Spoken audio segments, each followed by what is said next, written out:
Buenas tardes, les venimos a hablar de la guerra de Honduras y El Salvador en 1969. El conflicto de Honduras y El Salvador se dio en julio de 1969, dejando miles de personas muertas y muchos heridos. El Salvador es un país pequeño y tenía una población cercana a los 3 millones de habitantes. Honduras tenía más territorio desocupado y contaba con 2.3 millones de habitantes. Debido a esto, comenzó la migración salvadoreña hacia la vecina Honduras. Otro de los motivos de tensión fue la hostilidad en los medios empresariales y comerciales hondureños a su contraparte salvadoreña, debido a que los salvadoreños tenían beneficios por el mercado común centroamericano. El último motivo se dio por la aplicación de la reforma agraria por el Instituto Nacional Agrario de Honduras. Se llevó a expulsar miles de salvadoreños usando la fuerza, destruyendo sus viviendas y pertenencias para que salieran del país, lo que llevó al presidente salvadoreño Fidel Sánchez a aliar con la cantidad masiva que había regresado a El Salvador. Comenzó el Mundial de México. Este campeonato fue lo que derramó el vaso para que iniciara toda guerra. Todos los partidos se jugaron con un ambiente hostil. La Guerra de las 100 horas tuvo como componente importante un voluntariado civil en ambos.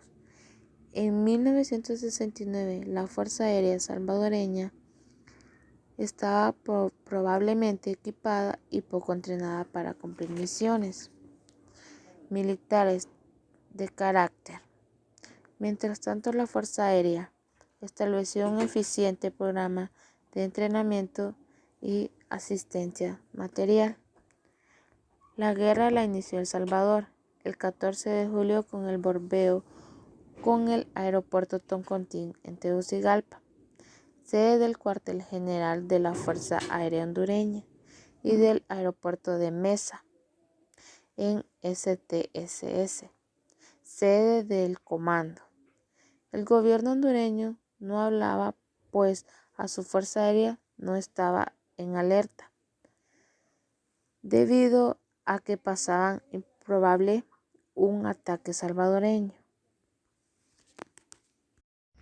La Fuerza Aérea y 3 batallones de infantería receptores de la asistencia militar de los Estados Unidos a través del Military Assistance Program, MAP, con un total de 2.075 oficiales y soldados, constituían la espina dorsal de la defensa militar de Honduras.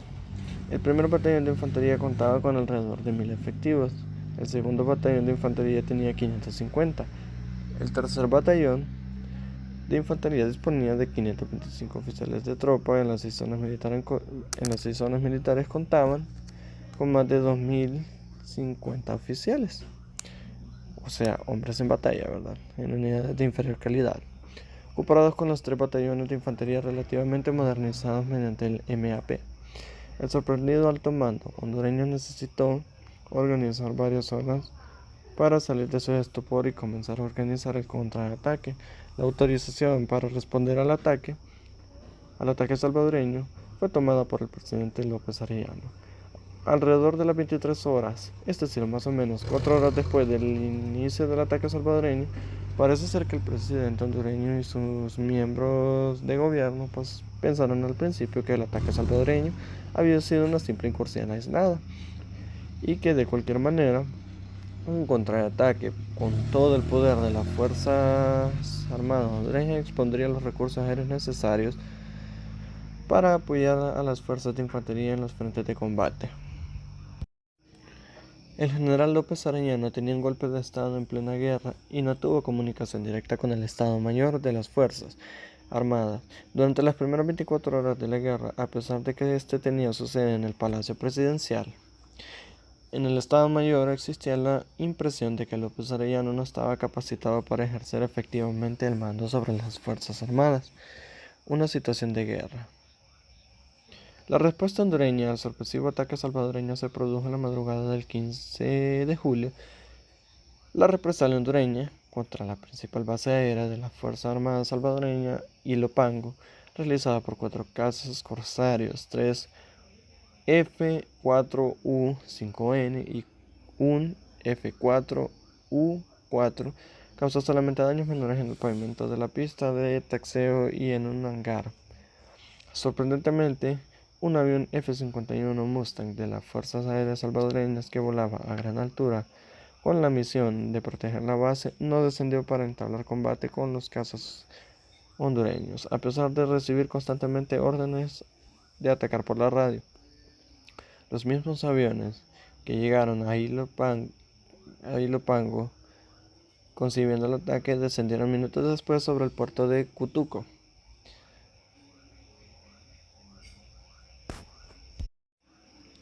También el ministro de Relaciones Exteriores, Tibor Zacarías Castillo, se oponía a tomar represalias haciendo uso del poder aéreo, proponiendo en su lugar que las Fuerzas Armadas hondureñas asumieran una actitud estrictamente defensiva para proteger el territorio nacional, solicitando simultáneamente la ayuda de la Organización de los Estados Americanos, OEA, para contener a los salvadoreños, declarándolos agresores.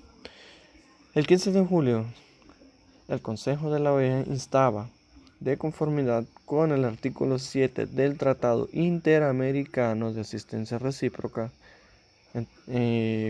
TIAR, a los gobiernos de Honduras y El Salvador a suspender las hostilidades y restablecer la situación anterior al conflicto armado para solucionar la disputa por medios pacíficos.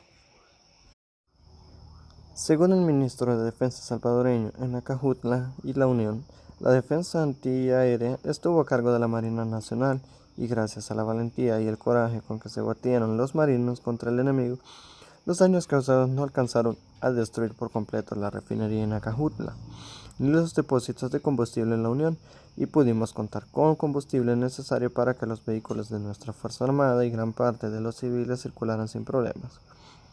Ministerio de Defensa.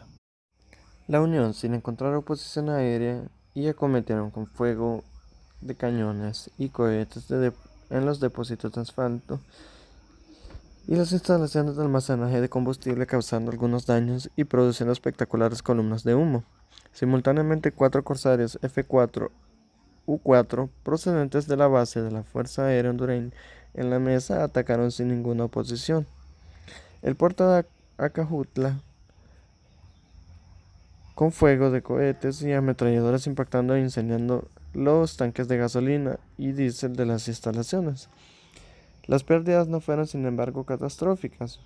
De los 1.800 barriles con diversos tipos de combustible almacenados en el momento del ataque hondureño, aproximadamente el 20% fue consumido por las llamas. Las fuentes salvadoreñas aseguran que hubo racionamiento de gasolina en El Salvador como consecuencia de los ataques aéreos de las Fuerzas Armadas a Cutuco y a Cujutla, mientras que la información de las fuentes salvadoreñas al respecto es contradictoria.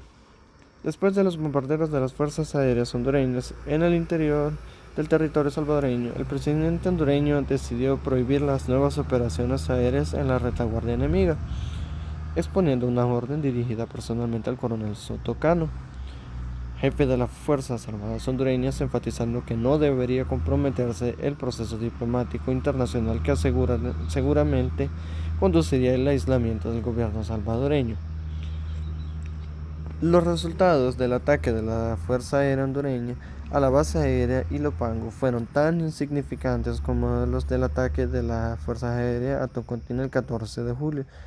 Las fuentes hondureñas tienden a sobrevalorar las consecuencias de los ataques aéreos de las fuerzas aéreas de la Fuerza Aérea hondureña a los puertos salvadoreños, que aunque exitosos, no pudieron suministrar un peligro en el suministro de combustible a las fuerzas militares en la campaña salvadoreña.